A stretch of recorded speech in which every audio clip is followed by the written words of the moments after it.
नमस्कार दोस्तों, स्वागत है आपका अपने YouTube channel target with MS में।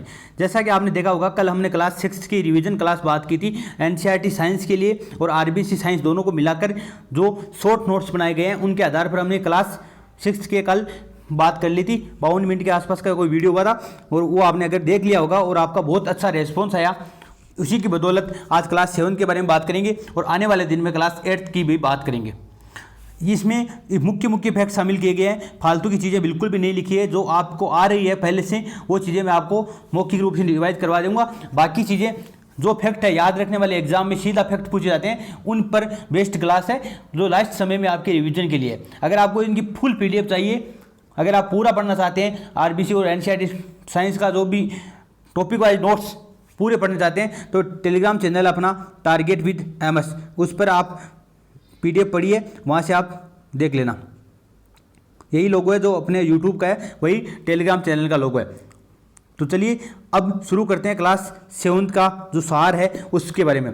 तो पहला चैप्टर आता है भौतिक परिवर्तन और रासायनिक परिवर्तन। भौतिक परिवर्तन के बारे में आपने पढ़ा होगा सामान्य बातें कि भौतिक परिवर्तन में भौतिक अवस्थाओं में परिवर्तन होता है, रंग रूप अवस्था इनमें परिवर्तन होता है। तो ये भौतिक अवस्था में परिवर्तन हो तो ये कहलाता है भौतिक परिवर्तन। जबकि पदार्थ की अगर रासायनिक अवस्था में परिवर्तन हो रहा है तो वो कहलाता है रासायनिक परिवर्तन।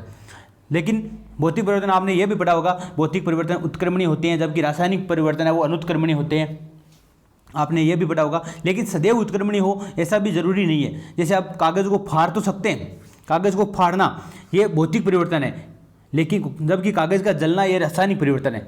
मोमबत्ती का पिघलना भौतिक परिवर्तन है, जबकि मोमबत्ती का जलना रासायनिक परिवर्तन है। अब आप कागज़ को फाड़ लो लेकिन वापस वैसा का वैसा नहीं जोड़ सकते, उसको वापस रासायनिक प्रक्रिया के माध्यम से ही जोड़ा जाता है। तो सदैव उत्क्रमणीय हो ऐसा जरूरी नहीं है, लेकिन सामान्यतः भौतिक परिवर्तन है वो उत्क्रमणीय होते हैं, ये याद रखना। और रासायनिक परिवर्तन है वो अनुत्क्रमणीय होते हैं। रासायनिक परिवर्तन में एक नया पदार्थ बनता है, जबकि भौतिक परिवर्तन में कोई नया पदार्थ नहीं बनता। ये आपने सामान्य बातें पढ़ी होगी। लेकिन यहाँ ध्यान रखने वाली बात क्या है, एक इंपॉर्टेंट फैक्ट क्या है कि जो क्रिस्टलीकरण होता है, मतलब किसी भी विलयन का क्रिस्टलीकरण, जैसे आप चाशनी से चीनी बना रहे हैं तो ये चीनी क्या है, क्रिस्टलीकरण है। आप नमक के पानी से या जो झीलों के पानी से नमक बना रहे हैं तो नमक किस विधि से प्राप्त किया जाता है, क्रिस्टलीकरण, वाष्पीकरण करके पानी का क्रिस्टलीकरण प्राप्त किया जाता है और वापस आप नमक से विलयन बना सकते हैं।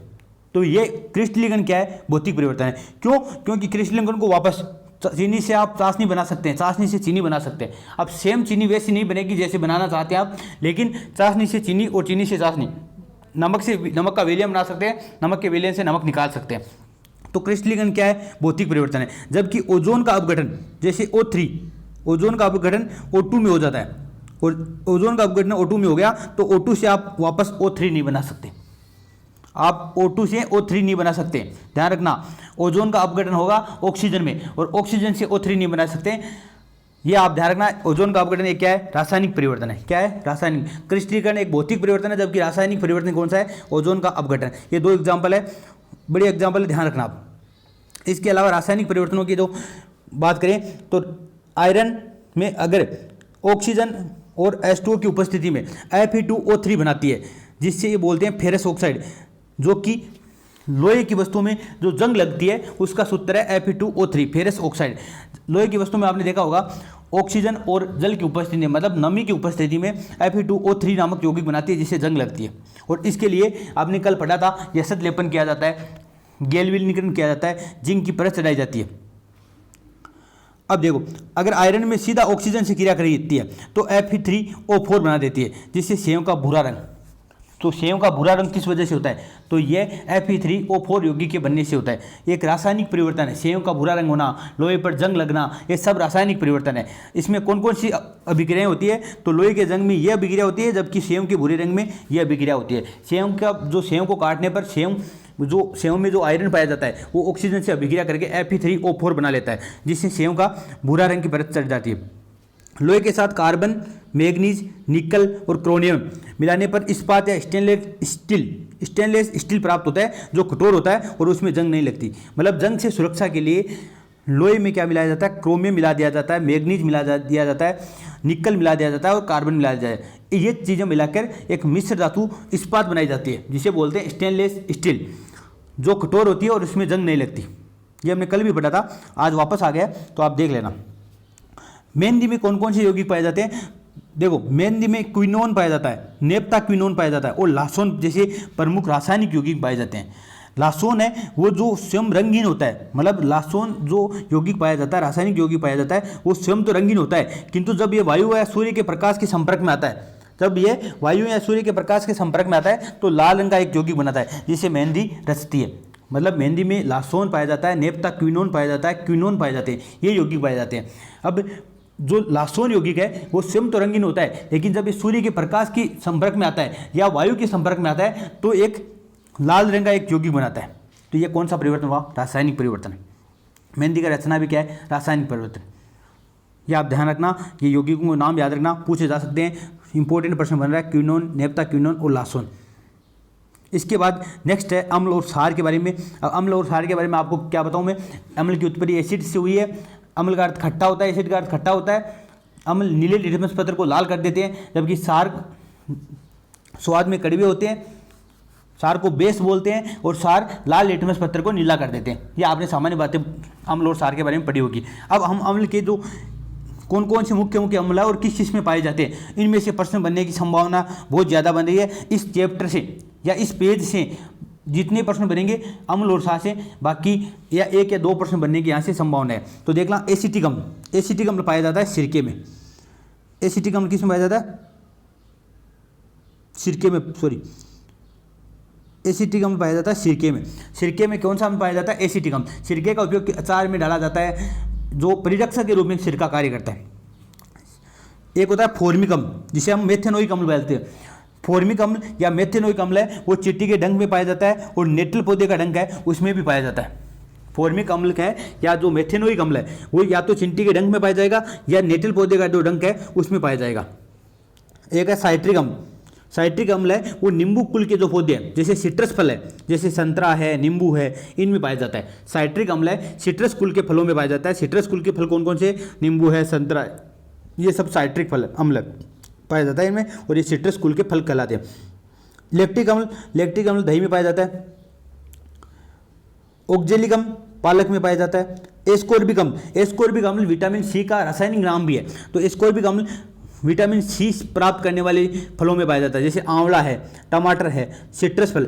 जो यहाँ जो साइट्रिक अम्ल नींबू कुल के पौधे या सिट्रस फल में पाया जा रहा है, उनमें एस्कोर्बिक अम्ल भी पाया जाता है। तो आप ध्यान रखना, साइट्रिक अम्ल आ जाए, संतरा नींबू आ जाए, साइट्रिक अम्ल कर देना। बाकी एस्कोर्बिक अम्ल आंवले में, टमाटर में, इन सब में एस्कोर्बिक अम्ल पाया जाता है। एक है टार्ट्रिक अम्ल, जो कि इमली में पाया जाता है, अंगूर में पाया जाता है और कच्चे आम में पाया जाता है। तो मतलब एसिटिक अम्ल सिरके में, फॉर्मिक अम्ल चींटी के डंक और नेटल पौधे के डंक में, साइट्रिक अम्ल संतरा नींबू सिट्रस कुल के फूलों में, लैक्टिक अम्ल दही में, ऑक्जेलिक अम्ल पालक में, एस्कोर्बिक अम्ल आंवला, टमाटर, सिट्रस फल में, टार्ट्रिक अम्ल इमली, अंगूर, कच्चे आम में। ये ध्यान रख लेना। इसके बाद जो अम्ल है वो सोडियम बाइकार्बोनेट के साथ अभिक्रिया करके CO2 गैस उत्पन्न करता है। जैसे अम्ल है कोई भी HClO या H2SO4, वो सोडियम बाइकार्बोनेट NaHCO3, जिसे बेकिंग सोडा भी कहते हैं, NaHCO3 के साथ अभिक्रिया करके जो लवण उसके साथ CO2 गैस उत्सर्जित करता है। NaCl देखो, HCl से अभिक्रिया करेगा तो NaCl बनेगा, H2SO4 से अभिक्रिया करेगा तो Na2SO4 बनेगा, एक CO2 बनेगी और साथ में जल बनेगा। जबकि जिंक धातु है वो अम्ल से अभिक्रिया करके, या जिंक धातु नहीं, जो भी धातुएं हैं वो अम्ल से अभिक्रिया करके हाइड्रोजन गैस उत्पन्न करती है। कौन सी गैस उत्पन्न करती है? हाइड्रोजन। मतलब धातुएं अम्ल से अभिक्रिया करके हाइड्रोजन गैस उत्पन्न करती है, ध्यान रखना। जैसे जिंक H2SO4 से अभिक्रिया करके zinc sulphate plus hydrogen gas उत्पन्न करती है। NH4Cl जिसे नौसाद्र कहते हैं, ये एक लवण है, ये आगे पढ़ेंगे अपन इसके बारे में। एक TNT, इसके बारे में आप देख लो, आगे नाम आएगा, उस ऊपर मैंने आपको लिख दिया है। TNT का पूरा नाम होता है ट्राइनाइट्रोटोलुइन। क्या बोलते हैं? ट्राइनाइट्रोटोलुइन। फुल फॉर्म होती है TNT की ट्राइनाइट्रोटोलुइन। इसका उपयोग किया जाता है विस्फोटक बनाने के लिए, विस्फोटक पदार्थ होते हैं वो बनाने के लिए किया जाता है। और इसमें कौन कौन से अम्ल होते हैं? एक तो नाइट्रिक एसिड होता है और एक ओलियम पाया जाता है। इसमें नाइट्रिक एसिड प्लस ओलियम पाया जाता है। TNT में नाइट्रिक एसिड, ओलियम पाया जाता है, ट्राइनाइट्रोटोलुइन इसका फुल फॉर्म है। अब देखो, जो हल्दी है, जो लिटमस पत्र है या गुड़हल की पंखुड़ियाँ हैं, ये सब प्राकृतिक सूचक है। मतलब अम्ल और क्षार का पता लगाने के लिए कुछ सूचक होते हैं, जो कुछ प्राकृतिक सूचक होते हैं, कुछ मानव निर्मित सूचक होते हैं। तो जो हल्दी है, लिटमस लिटमस पत्थर है, गुड़हल की पंखुड़ियाँ है, ये तो क्या है, प्राकृतिक सूचक है। जैसे हल्दी है, हल्दी अम्ल में रंग देती है, क्षार में रंग देती है अलग अलग, तो हल्दी भी एक क्या है, प्राकृतिक सूचक है। जो लिटमस है वो सामान्य बैंगनी रंग का होता है, सामान्य किस रंग का होता है, बैंगनी रंग का होता है। और ये थैलेफाइटा समूह है। कल हमने लाइकेन का सहजीवी संबंध पढ़ा था, कवक और शैवाल का सहजीवी संबंध लाइकेन कहलाता है, और उसी लाइकेन से ये लिटमस पत्थर तैयार किया जाता है। तो लाइकेन शैवाल से या थैलेफाइटा समूह के, अब इंग्लिश में लीचेन भी लिखा जाता है, या लाइकेन या लीचेन, जो भी, अगर आप ट्रांसलेशन में वहाँ गलती मत कर देना, लीचेन लिखा है तो लीचेन भी लाइकेन को ही इंग्लिश में लीचेन की तरह लिखा जाता है। हम लाइकेन बोल देते हैं, हिंदी मीडियम वाले वो लीचेन बोल देते हैं। तो थैलेफाइटा समूह है, उसका पौधा है लाइकेन, और वैसे सहजीवी संबंध है शैवाल और कवक का। तो लिटमस पत्थर जो कि अम्ल के साथ अभिक्रिया करके नीले लिटमस पत्थर को अम्ल लाल कर देता है, जबकि क्षार है वो लाल लिटमस पत्थर को नीला कर देता है। ये आपको ध्यान में रखना है।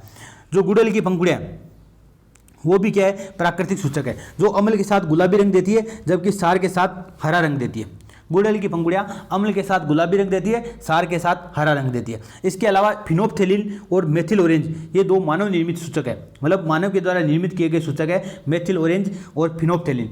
पिछली बार प्रश्न पूछा गया था कि फिनोप्थेलिन क्षार के साथ कौन सा रंग देता है, तो फिनोप्थेलिन अम्ल के साथ तो देता है रंगीन, मतलब फिनोप्थेलिन में अम्ल डालने पर या अम्ल में फिनोप्थेलिन डालने पर रंगहीन हो जाता है फिनोप्थेलिन, जबकि क्षार के साथ गुलाबी रंग देता है। तो याद रखना, फिनोप्थेलिन है वो अम्ल के साथ रंगीन, जबकि क्षार के साथ गुलाबी रंग देता है। जबकि गुड़हल की पंखुड़ियाँ उल्टी होती है, अम्ल के साथ गुलाबी रंग देती है, क्षार के साथ हरा रंग देती है। ये आपको ध्यान में रखना है। लवण के जिले विलयन और विद्युत के सुचालक होते हैं, ये बात पे आपको ध्यान रखना है। अगर सीधा नॉर्मल अशुद्ध जल है या शुद्ध जल है, वो विद्युत का सुचालक नहीं होता। लवण भी विद्युत का सुचालक नहीं होता, लेकिन लवण का जो जलीय विलयन है वो विद्युत का सुचालक होता है। अब अम्ल और क्षारों के बारे में हम कुछ मुख्य जो अम्ल है या कुछ मुख्य क्षार है, कुछ लवण है, उनके बारे में बात करेंगे। उनके क्या उपयोग है, उनका अन्य नाम क्या है। आप एक अन्य नाम ध्यान रख लेना, उपयोग कम है, संभावना है पूछने की, लेकिन आप ज़्यादा एक तो ये एक बार एरिया ध्यान रख लेना, और इसके अलावा आप इनके सूत्र और इसके अलावा इसके पूरा नाम और कुछ मुख्य बातें, मतलब जैसे इससे क्या बनाया जाता है, उपयोग क्या है, मुख्य कोई उपयोग हो तो वो याद रख लेना। देखो, पहला है सल्फ्यूरिक अम्ल। सल्फ्यूरिक अम्ल का सूत्र होता है H2SO4, जिसे गंधक अम्ल बोलते हैं, क्योंकि इसमें सल्फर पाया जाता है और सल्फर को बोलते हैं गंधक, इसलिए इसको क्या बोल दिया, गंधक अम्ल। इसका उपयोग किस में किया जाता है, तो जो अमोनियम सल्फेट उर्वरक बनाई जाती है, उर्वरक कौन सी, वो भी अमोनियम सल्फेट, क्योंकि अगर नाइट्रेट से बना रहे तो अमोनियम नाइट्रेट बनेगी, सल्फर से बना रहे हैं तो सल्फेट बनेगी। तो उर्वरक कौन सी, अमोनियम सल्फेट के निर्माण में, बैटरी में आपने देखा होगा H2SO4 का प्रयोग किया जाता है, रंग में, कागज में और कपड़ा उद्योग में इसका उपयोग किया जाता है। दूसरा है नाइट्रिक अम्ल HNO3। नाइट्रिक अम्ल का सूत्र क्या होता है, HNO3, जिसे बोलते हैं सोरिक अम्ल। क्या बोलते हैं, सोरिक अम्ल। इसका उपयोग किया जाता है अमोनियम नाइट्रेट उर्वरक के निर्माण में, पटाखे व अन्य विस्फोटक जैसे TNT, देखो आ गया TNT, डायनामाइट आदि बनाने में प्रयोग किया जाता है। जो डायनामाइट होता है वो नाइट्रोग्लिसरीन प्रयुक्त होता है, डायनामाइट में क्या प्रयुक्त होता है, नाइट्रोग्लिसरीन, और TNT में नाइट्रिक अम्ल प्लस ओलियम, मैंने अभी बताया था, ट्राइनाइट्रोटोलुइन, TNT का फुल फॉर्म बताया था अभी। अब देखो, जो एक्वा रेजिया है या जो अम्लराज है, ये प्रश्न पूछने की संभावना बहुत ज़्यादा बन रही है। तो इसमें 3 तो HCl पाए जाते हैं और एक HNO3 होता है। ये आपको अनुपात ध्यान रखना है, इसमें 3 HCl का अनुपात होता है, एक HNO3 का, मतलब HNO3 नाइट्रिक अम्ल है, जो सोरिक अम्ल है वो बहुत तेज होता है। तो HCl थोड़ा सा हल्का है अम्लीय अवस्था में, अगर HNO3 बहुत ज्वलनशील पदार्थ है, तो HNO3 और HCl में 3 अनुपात HCl का, 1 अनुपात HNO3 का, ये मिलकर एक्वा रेजिया कहलाता है, जिसे अम्लराज कहते हैं। ये क्या करते हैं, सोने व प्लेटिनियम के गलाने में प्रयुक्त किया जाता है। अगर प्रश्न इस प्रकार भी अप्लाइड किया जाता है, अगर अप्लाइड करके प्रश्न पूछा जाता है तो इस प्रकार का प्रश्न पूछा जाता होगा कि आपके कोई सोनार अगर किसी को गला रहा है और उससे उसका वजन कम हो रहा है, मतलब सोने या प्लेटिनम को गला रहा है, और एक विलियन में या इस प्रकार के पीछे रेलवे वगैरह में प्रश्न पूछे गए हैं कि SSC वगैरह में पूछे गए हैं कि एक सुनार है जो एक उसके बर्तन में एक विलियन है और उस विलियन में वो सोने के आभूषण डाल रहा है, और उस सोने के आभूषण को वापस निकालने के बाद उसका वजन पहले से कम हो जाता है। उसमें विलियन कौन सा था, मतलब उस पात्र में कौन सा विलियन था। या सीधा प्रश्न भी पूछा जा सकता है, एक बार एरिया के में अनुपात क्या होता है, इस प्रकार के इसमें प्रश्न बनने की संभावना है, तो ये आप ध्यान रख लेना। 3 अनुपात HCl, 1 अनुपात HNO3। तीसरा है हाइड्रोक्लोरिक अम्ल HCl, जो जिसे बोलते हैं नमक का अम्ल। नमक का अम्ल क्यों बोलते हैं, तो HCl से Na से अभिक्रिया करके, सोडियम से अभिक्रिया करके HCl NaCl बनाता है, इसलिए इसे नमक का अम्ल, क्लोरीन पाया जाता है इसलिए इसे नमक का अम्ल कहते हैं। यह टॉयलेट की सफाई में प्रयोग किया जाता है और औद्योगिक स्तर पर क्लोरीन निर्माण में इसका उपयोग किया जाता है। हाइड्रोक्लोरिक अम्ल का इसमें क्लोरीन पाया जाता है और क्लोरीन निर्माण में उपयोग किया जाता है। इसके अलावा नमक के शोधन में भी HCl का उपयोग किया जाता है। एक चौथा अम्ल है एसिटिक अम्ल। जो आपने ऊपर 3 अम्ल पढ़े हैं, HCl, H2SO4 और HNO3, ये तीनों प्रबल अम्ल है, जबकि एसिटिक अम्ल है वो दुर्बल अम्ल है, CH3COOH, जो सिरके में प्रयोग किया जाता है। अभी मैंने पहले बताया, इसका उपयोग घरेलू स्तर पर अचार व दवा बनाने में किया जाता है। औद्योगिक स्तर पर सेलुलोज जो एसीटेट है, जो फोटोफिल्म है, उसके निर्माण में और सफेदा बनाने में किया जाता है। सिरके का उपयोग है वो फोटोफिल्म, सोडियम जो सेलुलोज एसीटेट की बनी होती है, उसके निर्माण में और सफेदा बनाने में इसका उपयोग किया जाता है। अब हम बात करेंगे सार की। तो सार में सोडियम हाइड्रोक्साइड NaOH, जिसे कास्टिक सोडा कहते हैं। क्या बोलते हैं? Caustic soda. अगर आपको कल की क्लास आपने अगर देखी है और आपने याद होगा, मैंने बताया था COSO4 कॉपर सल्फेट नीला तोता और कास्टिक सोडा NaOH प्रोटीन से अभिक्रिया करके, किससे अभिक्रिया करके? प्रोटीन से अभिक्रिया करके गहरा नीला रंग देते हैं। इसे बोलते हैं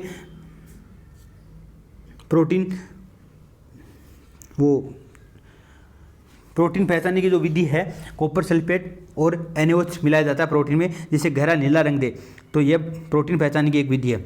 ये मैंने कल बताया था। तो सोडियम हाइड्रोक्साइड का उपयोग किसमें किया जाता है? कास्टिक सोडा बोलते हैं। घरेलू स्तर पर बर्तन सफाई में, औद्योगिक स्तर पर साबुन निर्माण में इसका उपयोग किया जाता है। NaOH का उपयोग साबुन निर्माण में और घरेलू स्तर पर बर्तन सफाई में किया जाता है। एक है potassium hydroxide KOH, potassium hydroxide, इसे कास्टिक पोटास बोलते हैं, उसे कास्टिक सोडा बोलते हैं, इसे कास्टिक पोटास बोलते हैं। इसमें क्या आ रहा है? के का मतलब पोटेशियम होता है, इसे पोटास बोल दिया। वहाँ सोडियम आ रहा है, Na आ रहा है, Na का मतलब सोडा होता है, सोडा बोलते हैं कास्टिक। साबुन निर्माण में इसका उपयोग किया जाता है। एक है कैल्शियम ऑक्साइड, एक कैल्शियम हाइड्रोक्साइड। जो कैल्शियम ऑक्साइड है उसे तो बोलते हैं बिना बुझा चूना, जबकि कैल्शियम हाइड्रोक्साइड है उसे बोलते हैं बुझा हुआ चूना। CaO कैल्शियम ऑक्साइड और CaOH2, अगर एक CaO में जल मिलाया जाता है तो ये CaOH2 प्राप्त होता है, CaOH2 प्राप्त होता है। ये बिना बुझा हुआ है और ये बुझा हुआ चूना है। आपने देखा होगा, पहले हम बचपन में चूने का पत्थर लेके उसको पानी में डालते थे, जिससे वो गर्म हो जाता था और फूटने लगता था, तो वो CaO है, और उसमें जल में मिलाने पर वो CaOH2, जैसे कली देखी होगी आपने, जो सफ़ेदी की जाती है मकानों के, उसमें भी देखा होगा, जो पानी गर्म हो जाता है और उसमें क्यों H2 मिलाने पर CaOH2 बनता है। तो ये बुझा हुआ चूना और ये बिना बुझा हुआ चूना है। तो बिना बुझा चूना है CaO और बुझा हुआ चूना है CaOH2। बिना बुझा चूने का उपयोग घरेलू स्तर पर घरों की पुताई में किया जाता है, घरेलू उपचार में, औद्योगिक स्तर पर अमोनिया निर्माण में और लोहे के निष्कर्षण में किया जाता है। और इस कैल्शियम हाइड्रोक्साइड का उपयोग चूने के पानी बनाने में किया जाता है।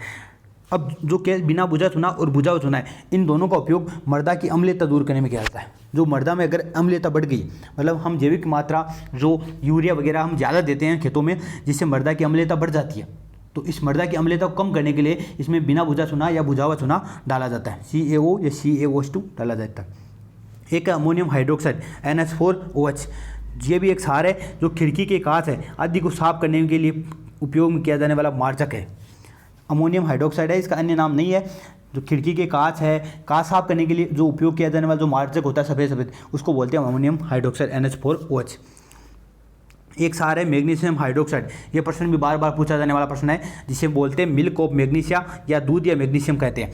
इसका उपयोग अम्लता के उपचार में किया जाता है। किसके उपचार में किया जाता है? एसिडिटी या अम्लता के उपचार में किया जाता है। इनके बाद जो अम्ल पढ़ लिया, सार पढ़ लिया, अब पढ़ेंगे लवण। लवण में एक है NaCl, सोडियम क्लोराइड, जिसे हम बोलते हैं नमक, घरेलू स्तर पर भोजन के नमक के रूप में और औद्योगिक स्तर पर क्लोरीन बनाने में। एक हमने पहले भी पढ़ा है, HCl का उपयोग भी क्लोरीन बनाने में किया जाता है और NaCl का उपयोग भी क्लोरीन बनाने के लिए किया जाता है। एक है सोडियम कार्बोनेट, ये भी एक क्या है? लवण है। सोडियम कार्बोनेट क्या है? एक लवण है, Na2CO3 .10H2O। इसमें आगे लिखा हुआ है, आप लिख लेना, मैंने मिटा दिया वापस। 10H2O मतलब 10 जो जल के अणु है वो क्रिस्टलीकृत अणु है, क्रिस्टलीकृत जल है इसमें।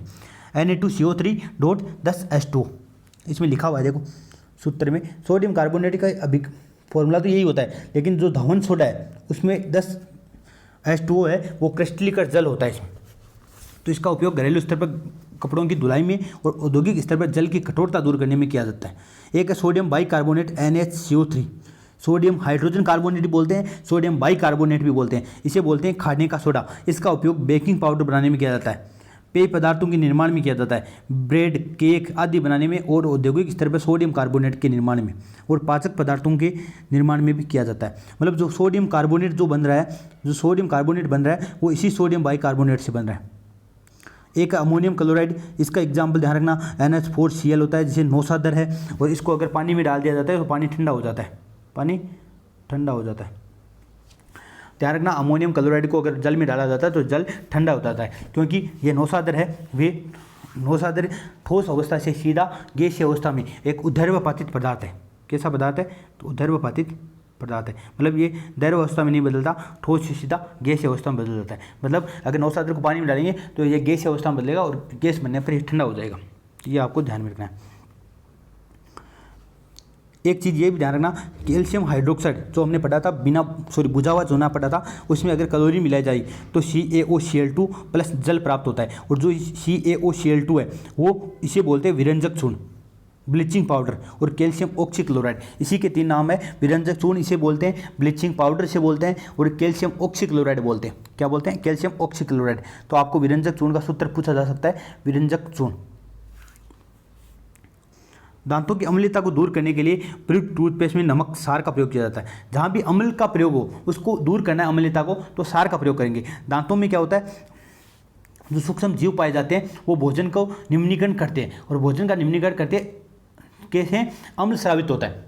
तो ये उस अम्लता को दूर करने के लिए सार का प्रयोग किया जाता है, मतलब नमक का प्रयोग। तो आपने पढ़ा होगा कि आपके टूथपेस्ट में नमक है, पहले एड वगैरह आते थे, आपने देखा होगा। ध्यान रखना, दांतों की अम्लता को दूर करने के लिए प्रयुक्त टूथपेस्ट में नमक का प्रयोग किया जाता है। जब चींटी काटती है तो अम्लीय द्रव्य फॉर्मिक अम्ल त्वचा में डाल देती है। अभी मैंने बताया था चींटी के डंक में फॉर्मिक अम्ल पाया जाता है।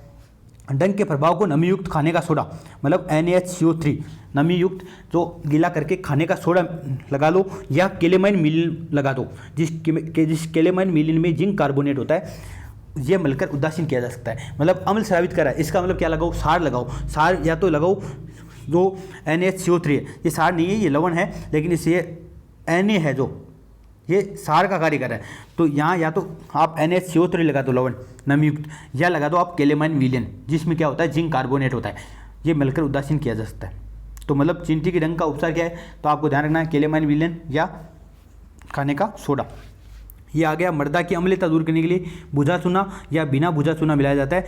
जबकि मृदा की क्षारीयता कब होगी? जब बुझा चूना या बिना बुझा चूना डालेंगे, और अगर मृदा की क्षारीयता बढ़ जाती है तो वापस बुझा चूना या बिना बुझा चूना नहीं डालेंगे, जबकि उसमें क्या डाले जाएंगे? खाद डाली जाएगी, जैव पदार्थ डाली जाएगी, जैसे अमोनियम नाइट्रेट वगैरह ये डाली जाएगी, जिससे क्या होगा? वापस मृदा की क्षारीयता दूर हो जाएगी। तो ये आप ध्यान में रखना। अगर अम्लता दूर करनी है तो प्रश्न को ध्यान से पढ़ना एग्जाम में।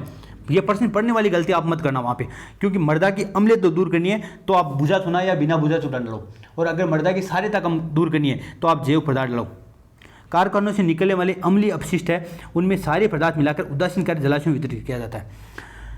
जब कारखाने से जो अम्लीय अपशिष्ट निकलते हैं उनमें क्या किया जाता है? सार मिला दिया जाता है, जिससे क्या है? विलयन उदासीन हो जाते हैं। अम्ल और सार अभिक्रिया करके लवण और जल बनाते हैं, जो कि लवण क्या होता है? उदासीन होता है। ये आपको ध्यान में रखना है। अब नेक्स्ट चैप्टर में जो पुनरावर्तन का सिद्धांत देने वाले हैं वो उनका है हेकल। पुनरावर्तन का सिद्धांत किसने दिया? हेकल ने। सीधा फैक्ट याद रख लेना, पुनरावर्तन का सिद्धांत किसने दिया? हेकल ने दिया। उत्परिवर्तन का सिद्धांत किसने दिया? हुगो डी ब्रिज ने दिया। ये उत्परिवर्तन वाला ध्यान रखना, बहुत सी एग्जामों में पूछा गया है। उत्परिवर्तन का सिद्धांत किसने दिया? हुगो डी ब्रिज। उपार्जित लक्षणों की वंशानुगति का सिद्धांत किसने दिया? लेमार्क ने दिया। उपार्जित लक्षणों की वंशानुगति का सिद्धांत किसने दिया? लेमार्क ने। वो जिराफ की लंबी गर्दन वाला है वो लेमार्क वाला। प्राकृतिक वर्ण का सिद्धांत किसने दिया? डार्विन ने दिया। प्राकृतिक वर्ण का सिद्धांत किसने दिया? डार्विन ने।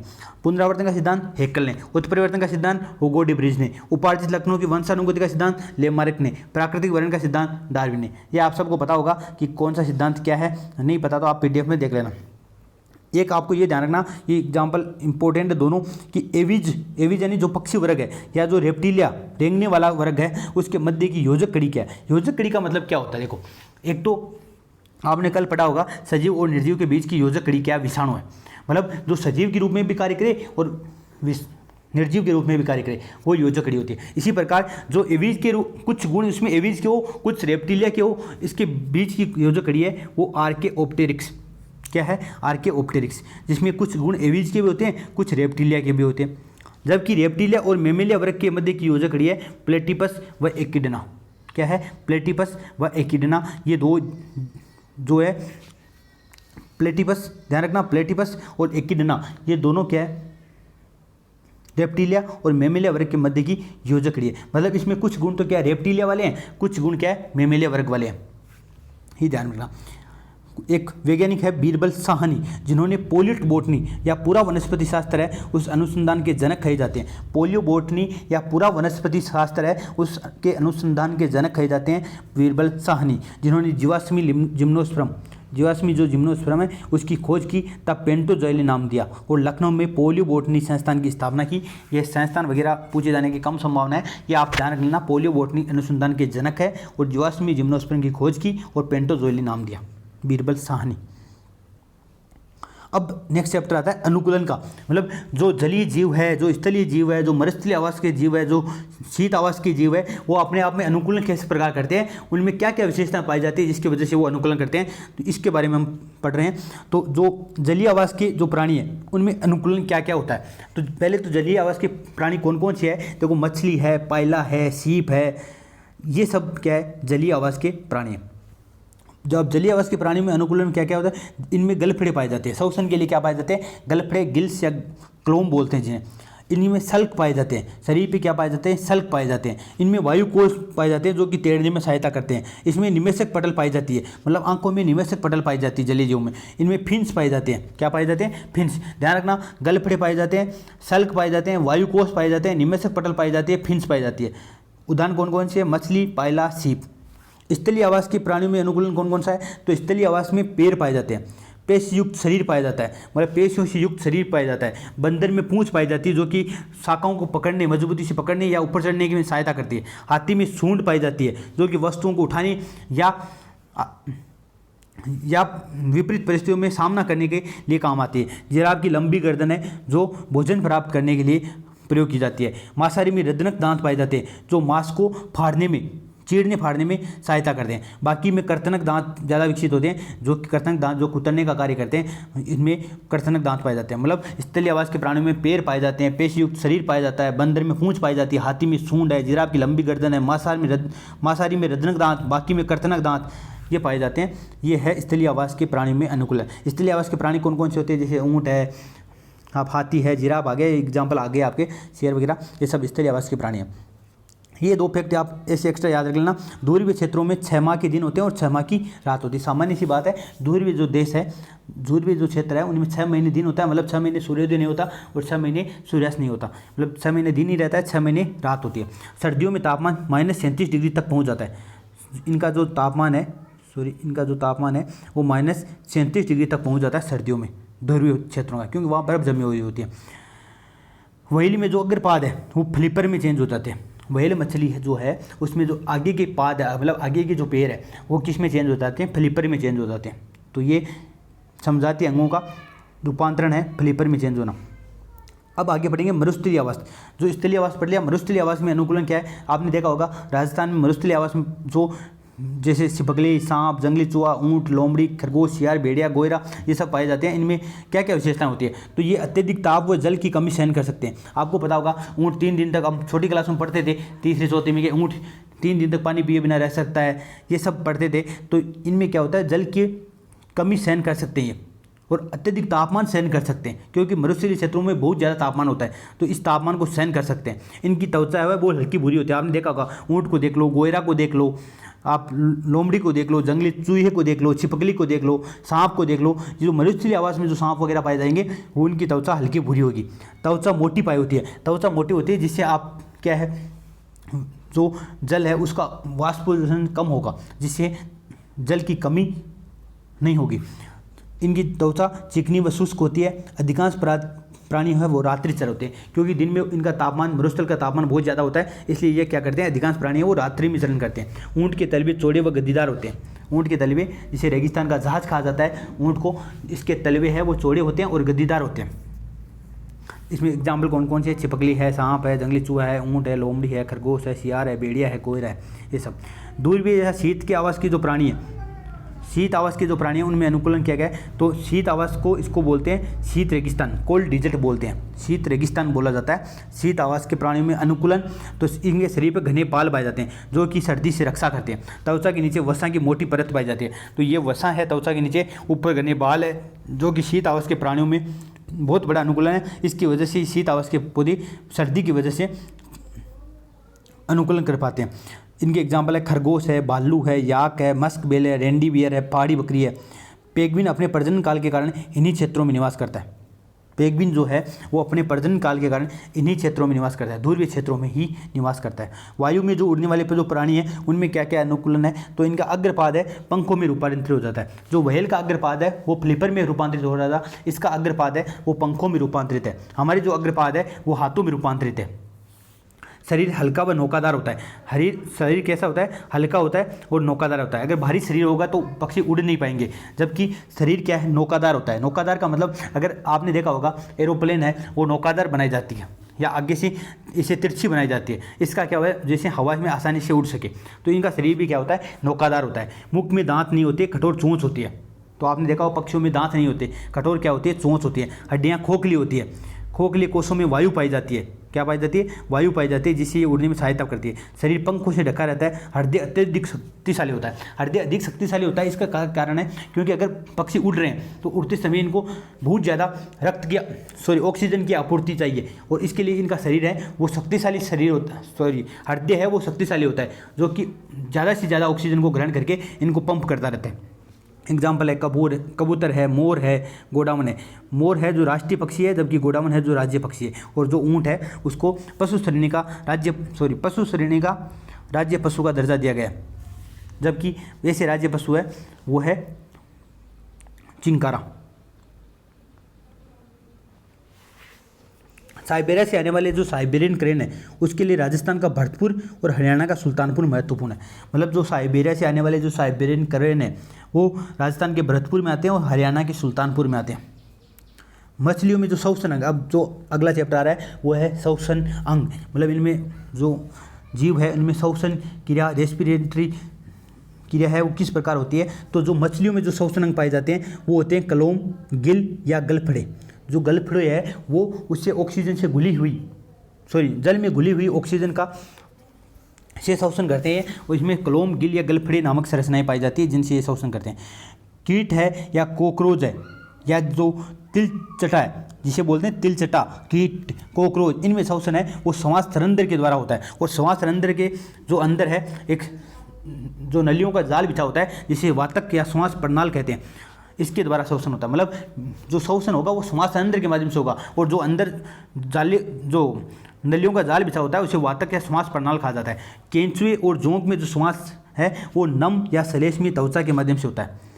नम और जो श्लेष्मीय त्वचा होती है, आपने केंचुए में देखा होगी जो त्वचा पाई जाती है वो नम होती है और श्लेष्मीय त्वचा होती है। तो केंचुआ और जोंक है जो उनमें जो श्वसन है वो नम एवं श्लेष्मीय त्वचा के माध्यम से होता है। मेंढक में जो श्वसन है, मेंढक में फेफड़े पाए जाते हैं, फिर भी मेंढक फेफड़े से भी और त्वचा दोनों से श्वसन करता है। मुख, ग्रसनी, गुहा, नम, त्वचा, फेफड़े, इन सब से ये श्वसन करता रहता है। सरीसृप या पक्षी या स्तनधारी है, जो नॉर्मल मानव है या पक्षी है, स्तनधारी है, सरीसृप है, ये अब फेफड़ों से श्वसन करते हैं। जबकि बिच्छू में बुक लंग्स पाए जाते हैं, पुस्तक फेफड़े पाए जाते हैं, बुक लंग्स पाए जाते हैं बिच्छू में। आपने देखा होगा बिच्छू के बाहर की तरफ निकले हुए होते हैं बुक लंग्स, ये श्वसन में कार्य करते हैं। जो एकोशिक जीव है, जो अमीबा है, उनमें कोशिका झिल्ली से सीधा श्वसन होता है, उनमें कोई विशेष अंग नहीं पाया जाता, कोशिका झिल्ली ही पाई जाती है, उसी के माध्यम से विसन की क्रिया से श्वसन होता है।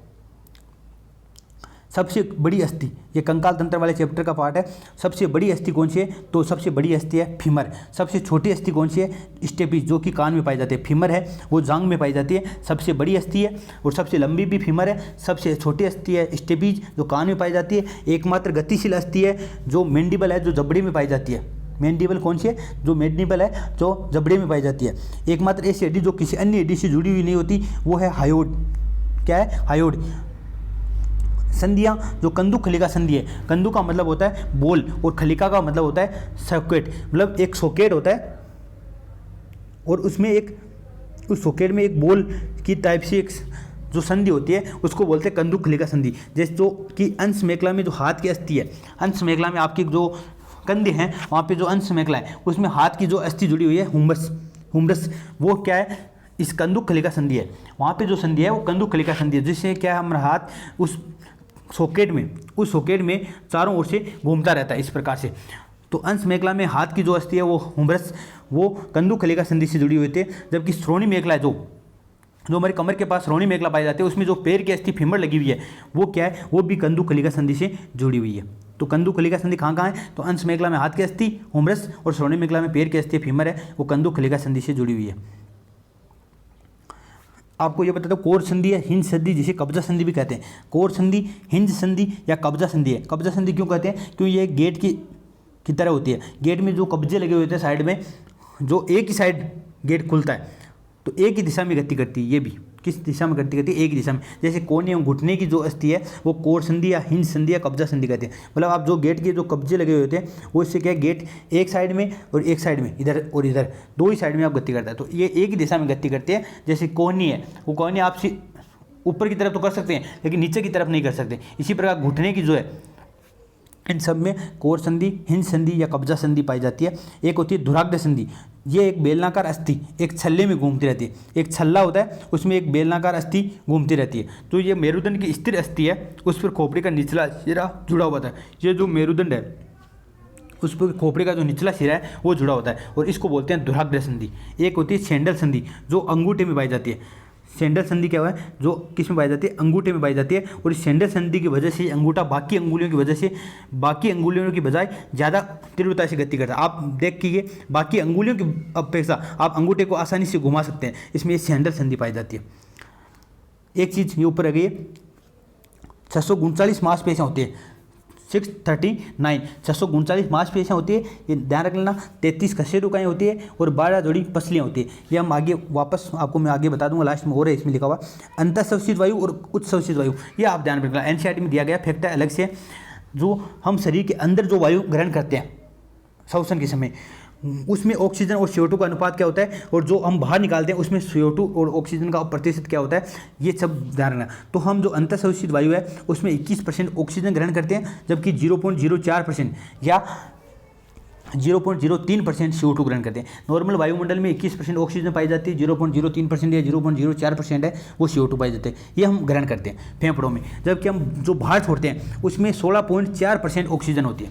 कितनी होती है, 16.4%, मतलब 4.6% हम ऑक्सीजन अंदर ग्रहण कर गए, तो कितनी होगी 4.6% अंदर ग्रहण कर ली और 16.4% है वो ऑक्सीजन वापस छोड़ते हैं। तो उच्च शोषित वायु में 16.4% ऑक्सीजन होती है, जबकि 4.4% है वो CO2 होती है। मतलब 16.4% ऑक्सीजन, 4.4% CO2। अंतःश्वसित में 21% ऑक्सीजन, 0.04% CO2, जबकि उच्च शोषित में 16.4% ऑक्सीजन जो हम बाहर निकालते हैं और 4.4% CO2। ध्यान रखना। मांसपेशियों के जोड़े के एकांत क्रम में सिकुड़ने व फैलने से अस्थियां गति करती है। जो अस्थियां हड्डियां हैं जो वो गति किससे करती है, तो मांसपेशियों के एक जोड़े हैं उनके एकांत क्रम में सिकुड़ने और फैलने से अस्थियां गति करती हैं। संकुचन की अवस्था में पेशी छोटी हो जाती है, कठोर हो जाती है और मोटी हो जाती है। अगर एक पेशी संकुचित हो रही है तो वो पेशी छोटी होगी, कठोर होगी और मोटी हो जाएगी, जबकि दूसरी अस्थि को खींचती है जो कि शिथिल हो जाती है।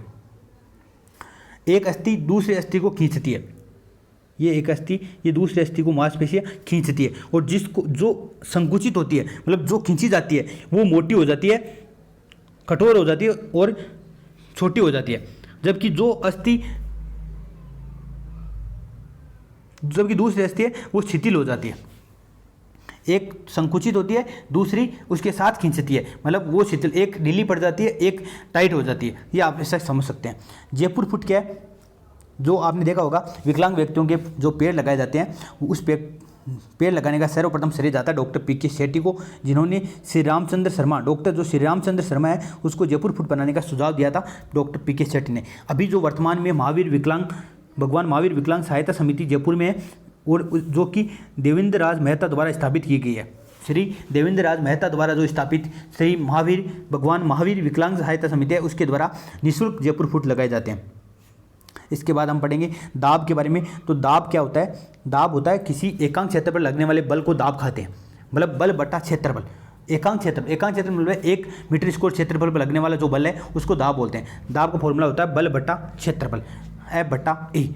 इसका मात्रक क्या है, तो बल का मात्रक होता है न्यूटन, क्षेत्रफल का मात्रक होगा मीटर, तो न्यूटन प्रति मीटर स्क्वायर, या इसका मात्रक एक मात्रक होता है पास्कल। दाब का मात्रक होता है पास्कल। समुद्र तल पर औसत जो वायुमंडलीय दाब है, समुद्र तल पर जो औसत वायुमंडलीय दाब है वो होता है 10, 13, 25 पास्कल। अब आपको इसको इसी आंकड़े में याद रखना, 1,01,325 ऐसे मत याद रखना, आप इसको ऐसे याद रखना 10, 13, 25, जिससे क्या आपको याद करने में सावधानी थोड़ी सहूलियत रहेगी। 10, 13, 25 पास्कल, और या 1.01 गुणा 10 की घात 5 पास्कल। यहाँ पे आप पॉइंट लगाएंगे 5 के बाद, तो 1.01 गुणा 10 की घात 5 पास्कल या 10, 13, 25 पास्कल, जैसे भी पूछा जाए ठीक आप याद रख लेना। ऐसे ही नहीं याद रखे तो ये आंकड़ा आप याद रख लेना, ये ज़्यादा पूछा जाता है, यही अप्लाई होता है। और इसी को हम बोलते हैं 760 mm/Hg। ये भी एक आंकड़ा है जो mm/Hg है, पारी का जो mm/Hg है उसके आधार पर भी मापा जाता है 760 mm/Hg, जो वायुदाब 1.01 गुणा 10 की घात 5 पास्कल है, उसी को 760 mm/Hg है। इसमें कंफ्यूज मत होना, 746 जो वाट है वो एक अश्व शक्ति होता है, एक 746 जो वाट है वो एक अश्व शक्ति होता है। तो आपने 746 वहाँ पढ़ा होगा, ये है 760 mm/Hg, ध्यान में रखना। हवा अधिक वायुदाब से कम वायुदाब की ओर गति करती है। हवा है वो अधिक वायुदाब से कम वायुदाब की ओर गति करती है। पृथ्वी सतह से ऊंचाई पर जाने पर वायुमंडलीय दाब कम हो जाता है, मतलब पृथ्वी सतह से जैसे जैसे आप ऊंचाई पर जाएंगे तो वायुमंडलीय दाब क्या हो जाएगा, कम हो जाएगा। दैर्घ्य स्तंभ की ऊंचाई बढ़ने पर दैर्घ्य का दाब भी बढ़ता है, मतलब कोई भी जो पात्र है उसमें अगर दैर्घ्य स्तंभ की ऊंचाई बढ़ा रहे हैं तो ये इस स्थित वस्तु पर दाब भी बढ़ता जाएगा। ठीक है, गहराई बढ़ने के साथ दैर्घ्य दाब भी बढ़ता है, यह भी सही है। गहराई बढ़ने के साथ साथ जैसे जैसे गहराई में बढ़ेगी वैसे वैसे दाब भी बढ़ता जाएगा। एक ही क्षैतिज पर स्थित बिंदुओं का दाब का मान बराबर होता है। कोई भी मान लो जल से भरा पात्र है और उसमें एक ही स्थिर, मतलब 2-3 वस्तुएं एक ही क्षैतिज पर रखी हुई है, तो इनका तीनों का दाब क्या होगा, बराबर होगा। मतलब दाब ऊंचाई पर निर्भर करता है या गहराई पर निर्भर करता है। अगर ये एक वस्तु यहाँ है, एक वस्तु यहाँ है, तो इस पर ज़्यादा दाब लगेगा, इस पर कम लगेगा। लेकिन अगर तीनों वस्तु एक क्षैतिज में है तो इन पर बराबर दाब लगेगा, ये ध्यान में रखना। एच गहराई पर स्थित किसी वस्तु पर लगने वाला दाब क्या कहलाता होता है, P बराबर HdG। एच या ऊंचाई, D घनत्व, G गुरुत्वीय त्वरण, जिसका मान होता है 9.8 मीटर पर सेकंड स्क्वायर। तो HdG याद रख लेना। कुछ H घनत्व रो बोलते हैं, G बोलते हैं, ये भी ऐसा भी लिख सकते हैं।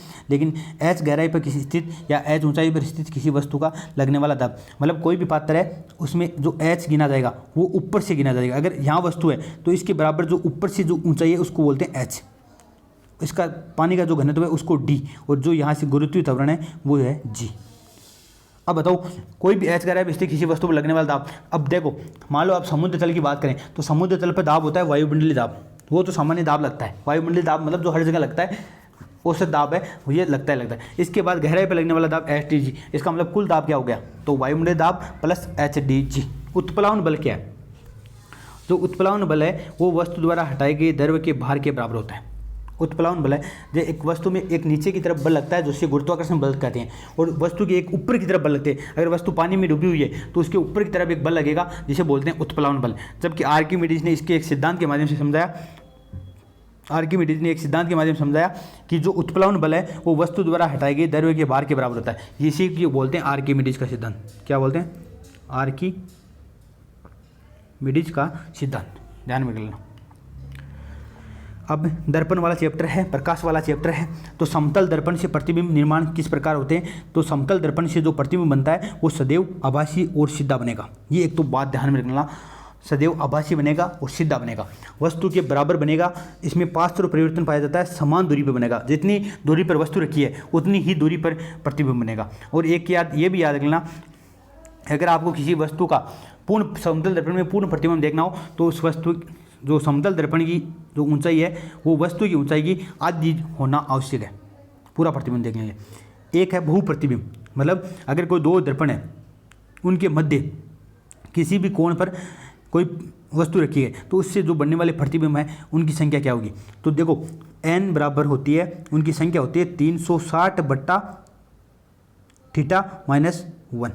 360 बटा थीटा माइनस 1। जो 360 बटा थीटा है ये क्या है, 360 थीटा मतलब जितनी डिग्री कोण पर रखा गया है, मतलब 2 दर्पणों के बीच जितनी डिग्री कोण पर जो प्रतिबिंब रखा गया है, या मान लो 90 डिग्री कोण पर रखा गया है, 45 डिग्री पर रखा गया है, 60 डिग्री पर रखा गया है, तो जितने डिग्री पर रखा गया है उसका भाग दे दो और उसमें से एक माइनस कर दो। अब देखो इसमें भी क्या है, अगर आप मान लो 90 डिग्री पर वस्तु रखी गई है तो 360 बट्टा 90 माइनस 1, 360 में 90 का भाग गया 4 बार माइनस 1 बराबर 3 प्रतिबिंब बनेंगे। लेकिन अगर मैं बताऊं आपको, मान लो 100 डिग्री पर वस्तु रखी गई है, कितनी डिग्री पर? 100 डिग्री पर, तो 360 बटा 100 और माइनस 1 तो 360 बटा 100 का मान हो गया 3.6। अब माइनस 1 करेंगे तो आपके 2.6 आएगा, लेकिन आपको इस प्रकार माइनस नहीं करना है। आपको क्या करना है, 360 का मान आया 3.6, तो मतलब 3.6 नहीं होता, सीधा इसको अगली संख्या मान लो, 3.6 को क्या मान लो, 4 मान लो, और 4 माइनस 1 कितना होगा, 3। मतलब आप जहाँ 1 घटा रहे हैं वहाँ अगली संख्या मान के उसमें से 1 घटा लो, मतलब 3.6 पॉइंट में संख्या जो भी आ रही है, 2.1 भी आ जाए तो आपको 3 मान है, अगली संख्या मानी। अगर पॉइंट में कोई संख्या आ रही है, जैसे पिछली बार प्रश्न आया था यहाँ से, तो उसमें पॉइंट की संख्या आ रही थी, कुछ 4.8 के आसपास आ रहा था, तो अगली संख्या 5 मान ली और उसके में से 1 घटा दिया, 4 आ गया। मतलब कुछ भी संख्या आ जाए, जैसे 4.8 आ रही है तो 5 मान लो, 4.2 आ रहा है तो भी 5 मान लो, 3.6 आ रहा है तो उसको 4 मान लो। इस प्रकार आपको मान के करना है। अवतल दर्पण से प्रतिबिंब किस प्रकार बनता है, तो अवतल दर्पण को अभिसारी दर्पण बोलते हैं। अभिसारी का दर्पण क्यों बोलते हैं, क्योंकि अवतल दर्पण में जो प्रकाश पुंज है उसको एक जगह अभिसारित करता है, मतलब फैलाता नहीं प्रकाश को, एक जगह केंद्रित करता है, इसलिए इसे अभिसारी दर्पण कहते हैं। इससे बनने वाला प्रतिबिंब वास्तविक व उल्टा होता है। कैसा होता है, वास्तविक व उल्टा। और इसके उपयोग ध्यान रख लेना, इससे प्रश्न बनने की बहुत ज़्यादा संभावना है। इसका उपयोग क्या क्या होता है, उसका उपयोग टॉर्च में किया जाता है, जो सर्च लाइट है उसमें किया जाता है, वाहन की जो हेडलाइट है उनमें किया जाता है, जो शेविंग मिरर है उनमें किया जाता है, सौर चुल्लों और उष्मकों में, और दंत विशेषज्ञ इसका उपयोग दांतों का बड़ा प्रतिबिंब देखने के लिए दंत विशेषज्ञ किसका उपयोग करता है, तो अवतल दर्पण। अवतल दर्पण का उपयोग है टॉर्च में किया जाता है, सर्च लाइट में किया जाता है, वाहन के अग्र दीपों में किया जाता है, शेविंग मिरर होते हैं, सौर चूल्हा व उष्मकों में किया जाता है, और इसके अलावा दंत विशेषज्ञ इसका उपयोग करते हैं। अब एक बात ये भी ध्यान रखना, 9th क्लास में लिखा हुआ है कि जो वाहन की जो अग्रदीप है, आजकल इसमें परवलयी दर्पण का प्रयोग किया जाने लगा है। क्यों, परवलयी दर्पण में क्या होता है, ये जो प्रकाश पुंज है उसको एक सीधी रेखा में, सरल रेखा में या लंबी दूरी तक भेज सकते हैं, इसलिए इनके परवलयी दर्पण उपयोग करने लगे। लेकिन आपको ये सब पूछ ले, कोई भी हेडलाइट में किसका उपयोग किया जाता है, तो अवतल दर्पण का। उत्तल दर्पण से जो प्रतिबिंब बनता है वो सीधा व आभासी होता है, और इसको अपसारी दर्पण कहता है। ये मतलब किरणों को फैला देता है, इसलिए इसे अपसारी दर्पण कहते हैं। इससे बनने वाला प्रतिबिंब सीधा होगा, आभासी होगा, दर्पण के पीछे बनेगा, और वस्तु से क्या बनेगा, छोटा बनेगा। सीधा बनेगा, आभासी बनेगा, दर्पण के पीछे बनता हुआ प्रतीत होगा, और हमेशा वस्तु से छोटा बनता है, सीधा, आभासी और छोटा। इसका उपयोग किया जाता है वाहन के पास से दर्शन, वाहन के जो साइड में मिरर ग्लास लगा हुआ होता है, साइड ग्लास लगा हुआ होता है वाहन में, जो आपके बाइक में लगा हुआ है, आपके जो जितने भी वाहन है उनमें जो पार्श्व में दर्पण लगा है उसमें किसका उपयोग किया जाता है, उत्तल दर्पण का। क्योंकि यह बहुत बड़े क्षेत्र को, क्योंकि इसे प्रतिबिंब छोटे बनते हैं और ये बहुत बड़े क्षेत्र को कवर कर सकता है पीछे का। एटीएम में पार्श्व दर्पण लगा होता है। एटीएम में आपने आजकल जो एटीएम है उनमें देखा होगा, एक सामने दर्पण लगा होता है, जिससे हम अपने पीछे खड़े व्यक्तियों को आसानी से देख सकते हैं। अब चैप्टर जो ताप वाला चैप्टर, उसमें है एक तो प्रयोगशाला तापमापी, एक डॉक्टर तापमापी। इनका आपको ध्यान रखना है। प्रयोगशाला तापमापी में पारा भरा होता है, क्या भरा होता है, पारा, और ये पारा है, इसमें सेल्सियस पैमाना होता है। प्रयोगशाला तापमान में केवल है वो सेल्सियस पैमाना होता है, पारा भरा होता है। इसका जो टेम्परेचर है वो -10 डिग्री सेंटीग्रेड से 110 डिग्री सेंटीग्रेड तक हम माप सकते हैं इसमें, -10 से 110 तक। जबकि डॉक्टर तापमापी है उसमें पारा भरा होता है, लेकिन इसके जो पैमाने हैं वो डिग्री सेंटीग्रेड और डिग्री फ़ारेनहाइट दोनों में होते हैं। इसमें एक विभंग या किंक पाया जाता है। विभंग इस प्रकार का पाया जाता है, एक विभंग या किंक बोलते हैं इसको, ये पाया जाता है, जिससे क्या होता है, पारे का स्तर नीचे नहीं आता, और सामने एक बल्ब लगाया होता है जो जीभ के नीचे लगा के डॉक्टर ताप मापता है। इसका जो पैमाना है वो +35 डिग्री सेंटीग्रेड से 42 डिग्री सेंटीग्रेड तक होता है। 35 से 42 और 94 से 108 डिग्री फ़ारेनहाइट। मतलब यहाँ 7 का डिफरेंस है, यहाँ 14 का डिफरेंस है। इस प्रकार आप याद रख लेना, 35 से 42। ये 35 से 42 क्यों होता है, क्योंकि मानव शरीर का जो तापमान है वो 37.6 डिग्री सेंटीग्रेड होता है। तो अब या तो 35 से कम होगा ना 42 से ज़्यादा होगा, तो इसी के बीच में रहेगा, तो इतना ही होता है। और 98 पॉइंट कुछ होता है, 98.6 डिग्री के आसपास होता है। तो 94 डिग्री से लेकर 108 डिग्री फ़ारेनहाइट तक डॉक्टर तापमापी का पैमाना होता है। मौसम की रिपोर्ट देने के लिए आजकल अधिकतम न्यूनतम तापमापी का उपयोग किया जाता है। किसका, अधिकतम न्यूनतम तापमापी का उपयोग भी किया जाता है। इसके साथ साथ आजकल अंकीय तापमापी का उपयोग भी किया जाने लगा है। इसके बाद हम पढ़ेंगे ऊष्मा संचरण की विधियाँ। यहाँ से प्रश्न आने की संभावना, पिछली बार प्रश्न आया, उससे पिछली बार भी आया, उससे पिछली बार भी आया, 3 साल से अलग अलग प्रश्न आ रहे हैं ऊष्मा संचरण की विधियों से। इनके एग्जाम्पल ध्यान रखना, ऊष्मा संचरण की कौन सी विधि कौन से पदार्थों में कार्य करती है, ये आपको ध्यान में रखना। और इनमें भी सबसे ज़्यादा प्रश्न पूछा जाता है विकिरण के बारे में। तो पहली विधि आती है चालन, मतलब ठोसों में जो ऊष्मा का संचरण होता है वो चालन विधि के माध्यम से होता है। देखो आपको बता दूँ चालन विधि क्या है। आपने एक मान लो एक लोहे की छड़ है, ये लोहे की छड़ है, इसको एक सिरे को आप अगर गर्म कर रहे हैं यहाँ से, तो ये सिरा भी धीरे धीरे ये सिरा भी गर्म होने लगता है। ऐसा क्यों? क्योंकि इसमें ऊष्मा का संचरण हो रहा है। और वो कौन सी विधि से हो रहा है? चालन विधि से। चालन विधि में क्या होता है, जैसे मान लो ये कण है, ये इस प्रकार जो छड़ है उसमें कण है। चालन विधि में क्या होता है, ये जो सिरा है उसको गर्म करने पर ये जो चालन की ये कण है ये गर्म हो जाएगा और ये कण अपनी स्थिति पर अपनी इसी स्थिति में कंपन करेगा और ये कंपन करके इस कण को गर्म कर देगा और ये कण कंपन करेगा गर्म होकर, तो ये इसको गर्म करेगा। इस प्रकार यहाँ से ये सिरा भी गर्म हो जाता है। ये विधि कहलाती है चालन विधि ठोसों में। इसके जो अनुप्रयोग है वो है ऊनी कपड़े। अब देखो चालन विधि ठोसों में होती है, ये आपको पता है, लेकिन ऊनी कपड़े में क्या होता है, वायु भरी होते हैं और वायु ऊष्मा का चालन नहीं करती, इस वजह से ऊनी कपड़े गर्म होते हैं। 2 कंबल एक साथ, हम सर्दियों में 2 कंबल एक साथ यूज करते हैं। क्यों करते हैं? इसका पीछे मेन कारण क्या है कि 2 कंबल एक साथ यूज करेंगे तो इस दोनों कंबलों के बीच में वायु भरी होगी और वायु ऊष्मा का चालन नहीं करती, इस वजह से हमें ठंड नहीं लगती। खोखली ईंटें, आपने देखा होगा बाहरी जो इलाके होते हैं, जो ठंड वाले इलाके होते हैं, वहाँ है ना खोखली ईंटों का प्रयोग किया जाता है। खोखली ईंटों का प्रयोग क्यों किया जाता है? वहाँ क्यों, अगर जहाँ ज़्यादा सर्दी पड़ती है वहाँ खोखली ईंटों का प्रयोग करने से बीच में वायु फंस जाती है और वायु चालन ठोस का चालन नहीं करती, इसलिए ठोसों में जो चालन है वो ऊष्मा संचरण की विधि कौन सी है? तो चालन विधि याद रखना। ठोसों में ऊष्मा का संचरण किस विधि से होता है? चालन विधि से। जबकि द्रव और गैसों में ऊष्मा का संचरण है वो संवहन विधि से होता है। कौन सी विधि से होता है? संवहन विधि। संवहन विधि क्या है? ये मान लो कोई पात्र है और इसको गर्म किया जा रहा है, यहाँ से इसमें मान लो जल भरा है या कोई द्रव भरा है या कोई गैस, इसमें मान लो कोई गैस भरी है, इनको गर्म किया जाता है। तो इसमें क्या होता है, संवहन विधि में क्या होता है, मान लो नीचे के कण जो गर्म हो गए वो क्या करें, जो गर्म कण है वो ऊपर उठते हैं और ऊपर चले जाते हैं और इसके स्थान पर ऊपर से ठंडे कण नीचे आ जाते हैं। मतलब नीचे से गर्म कर ऊपर, ऊपर से ठंडे कण नीचे, इस प्रकार ये अपना स्थान परिवर्तन करते हुए संवहन विधि से ये पानी गर्म हो जाता है, मतलब पूरा पानी गर्म हो जाता है। आपने कभी कभी देखा होगा, आप अगर पानी गर्म करना शुरू ही किया है तो सबसे ज़्यादा नीचे, अगर ऊपर से पानी ठंडा होगा नीचे से पानी गर्म जल्दी होगा। मतलब आप तली में हाथ लगा के देखेंगे तो वहाँ पानी गर्म हो गया, ऊपर पानी गर्म नहीं हुआ, तो इसका मतलब वो पानी गर्म हो रहा है संवहन विधि से धीरे धीरे। इसी प्रकार गैस में होता है। तो द्रव और गैसों में ऊष्मा का चालन है वो संवहन विधि से होता है।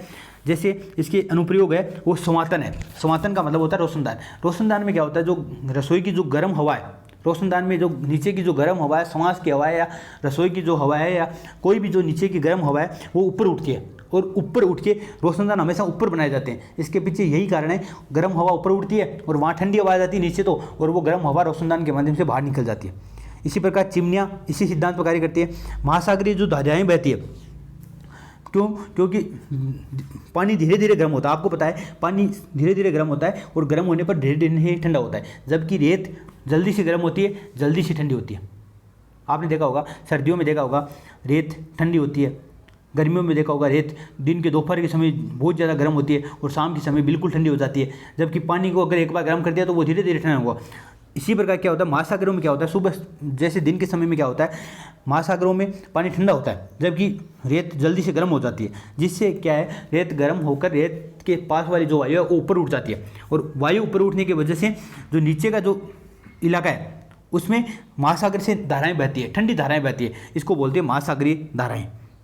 पवन चलना, जैसे समुद्र समीर बहती है और थल समीर बहती है। जो समुद्र समीर बहती है वो समुद्रों की से थल की ओर बहती है और ये गर्मियों में बहती है। क्यों बहती है? क्योंकि गर्मियों में जो रेत का पास वाला स्थान गर्म होकर ऊपर उठ जाएगी और समुद्र से ठंडी हवा चलेगी, जिसे समुद्र समीर बोलते हैं। जबकि रात के समय में सर्दियों के समय में उल्टा होता है। सर्दियों में रेत ठंडी होती है, या आप दिन के समय और रात के समय में देख लो, दिन के समय समुद्र समीर चलेगी, रात के समय में थल समीर चलेगी। क्योंकि रात के समय जो महासागर है या जो समुद्र है उसका पानी गर्म होगा जिससे भाप बनकर ऊपर उठेगी और जो थल में जो रेत वाला इलाका है वहाँ से ठंडी हवा उसकी तरफ चलेगी। इसको बोलते हैं थल समीर। समुद्र समीर क्या है, थल समीर क्या है, पवन चलना है, महासागरीय धाराएं हैं, ये सब क्या है, ये सब संवहन विधि के ही अनुप्रयोग है। आपने देखा होगा रेफ्रिजरेटर में फ्रीजर पेटिका है, जो मतलब बर्फ जमने वाली पेटिका है, फ्रीजर पेटिका होती है, उसको ऊपर की ओर लगाया जाता है। फ्रीजर को ऊपर की ओर लगाया जाता है। आपने कभी ऐसा देखा कि नीचे की तरफ फ्रीजर आया हो? ऐसा क्यों होता है? क्योंकि अगर मान लो रेफ्रिजरेटर को अब अगर बाहर की तरफ खोलते हैं, खोलने पर जो गर्म हवा अगर अंदर चली भी जाती है तो नीचे की जो गर्म हवा है वो गर्म होकर ऊपर उठेगी, और ऊपर उठकर ऊपर क्या है, फ्रीजर है, तो फ्रीजर की वजह से ठंडी होकर वापस नीचे आ जाएगी। तो इस वजह से फ्रीजर ऊपर की ओर लगाया जाता है। ये विधि है। एक है विकिरण विधि, तीसरी विधि है विकिरण विधि। विकिरण विधि के लिए उसका देखो, चालन विधि ठोसों में, संवहन विधि द्रव और गैसों में, जबकि विकिरण विधि है वो बिना किसी माध्यम के निर्वात में भी ऊष्मा का संचरण करती है। मतलब इसके लिए किसी माध्यम की आवश्यकता नहीं होती। और यही प्रश्न बार बार पूछा जाता है कि ऐसी कौन सी विधि है जिसके मतलब बिना किसी माध्यम के ऊष्मा का संचरण होता है, विकिरण विधि से। तो हमारा शरीर भी क्या करता है, विकिरण द्वारा ऊष्मा का अवशोषण उत्सर्जन करता है। ऊष्मा का अवशोषण करना हो या ऊष्मा का उत्सर्जन करना हो, हम विकिरण के माध्यम से करते हैं। सूर्य से जो पृथ्वी तक ऊष्मा आती है वो विकिरण द्वारा ही आती है। भट्टी है, चूल्हे है, स्टोव है, मोमबत्ती है, बल्ब है आदि से भी उसमें विकिरण निकलते रहते हैं। गर्म चाय है, प्राणी है, पानी है, पृथ्वी है, बर्फ है, वस्तुओं से भी विकिरण का उत्सर्जन होता रहता है। ऊष्मा का यह विकिरण है वो अवरक्त तरंगों द्वारा होता है। कौन सी तरंगों द्वारा होता है? अवरक्त तरंगों द्वारा होता है। पृथ्वी से निकलने वाले इन अवरक्त तरंगों का अधिकांश भाग अंतरिक्ष में चला जाता है। इस कारण पृथ्वी रात्रि में ठंडी हो जाती है। मतलब ऊष्मा का यह विकिरण है वो अवरक्त तरंगों द्वारा होता है, और पृथ्वी से निकलने वाली जो अवरक्त तरंगे हैं उनका अधिकांश भाग अंतरिक्ष में चला जाता है, जिसकी वजह से रात्रि में पृथ्वी ठंडी हो जाती है। जब वस्तु में ऊष्मीय विकिरण गिरते हैं, वस्तु पर ऊष्मीय विकिरण गिर रहे हैं, उस समय तीन क्रियाएं होती हैं। एक तो परावर्तन होता है, एक अवशोषण होता है, एक पारगमन होता है। मतलब एक तो क्या होती है, ऊष्मीय विकिरणों का परावर्तन हो जाता है, टकराकर वापस चले जाते हैं। कुछ का अवशोषण कर लिया जाता है और कुछ का उसके अंदर से पारगमन हो जाता है, वस्तु के अंदर से। नेक्स्ट चैप्टर जो आता है कंप्यूटर वाला आता है। कंप्यूटर की सामान्य बातें आपको पता है, कंप्यूटर क्या है ये सब आता है। कंप्यूटर के मुख्य तीन भाग है, ये ध्यान रखना। इनपुट इकाई, सीपीयू और आउटपुट इकाई। इनपुट इकाई सेंट्रल प्रोसेसिंग यूनिट, सीपीयू का पूरा नाम है central processing unit. Central processing unit के तीन भाग होते हैं। इनपुट आउटपुट बाद में पढ़ेंगे, पहले सेंट्रल प्रोसेसिंग यूनिट पढ़ लेते हैं। इसके तीन भाग होते हैं, एक होती है मेमोरी, एक होती है एएलयू जिसे अर्थमेटिक लॉजिकल यूनिट बोलते हैं, और एक होती है कंट्रोल यूनिट, नियंत्रण इकाई सीयू। एक सीयू है, एक एएलयू है, एक मेमोरी है। ये सीपीयू के तीन भाग है। एएलयू को मस्तिष्क बोलते हैं क्योंकि ये गणनाएं करने का काम आता है, जबकि सीयू को हृदय बोलते हैं क्योंकि ये सभी इकाइयों पर या सभी जो उपकरण हैं उन पर नियंत्रण रखता है, इसलिए इसे नियंत्रण यूनिट या हृदय बोला जाता है। कंप्यूटर का हृदय बोला जाता है। इनपुट डिवाइस क्या है? तो इनपुट डिवाइस में कौन कौन सी डिवाइस जो उपयोग आती है, एक पहले आती है कीबोर्ड। कीबोर्ड तीन प्रकार की कुंजियाँ पाई जाती है। कीबोर्ड में कितनी प्रकार की कुंजियाँ पाई जाती है? तीन। मानक कीबोर्ड में 104 कुंजियाँ होती है। कितनी होती हैं? 104 कुंजियाँ होती है। तो एक तो होती है एल्फा न्यूमेरिक कुंजियाँ। एल्फा न्यूमेरिक कुंजियाँ कौन सी है? जो आपने कीबोर्ड जो मेन कीबोर्ड देखा है उसका जो बीच वाला भाग है उसमें ए से जेड तक जो ए से जेड तक जिसमें अल्फ़ाबेट है, ऊपर 0 से 9 तक न्यूमेरिकल लिखे हुए हैं, उसके साथ स्पेस बार है, बड़े छोटे का साइन है, और ये जितने भी साइन दिखाई दे रहे हैं आपको, कोष्टक का साइन है, एंड का साइन है, या स्टार है, हच है, ये सब ओब्लिक है, शिफ्ट है, इंटर है, बैक स्पेस है, टेब है, कंट्रोल है, ESC है, अल्टर है, ये सब कुंजियाँ एल्फा न्यूमेरिक कुंजियाँ।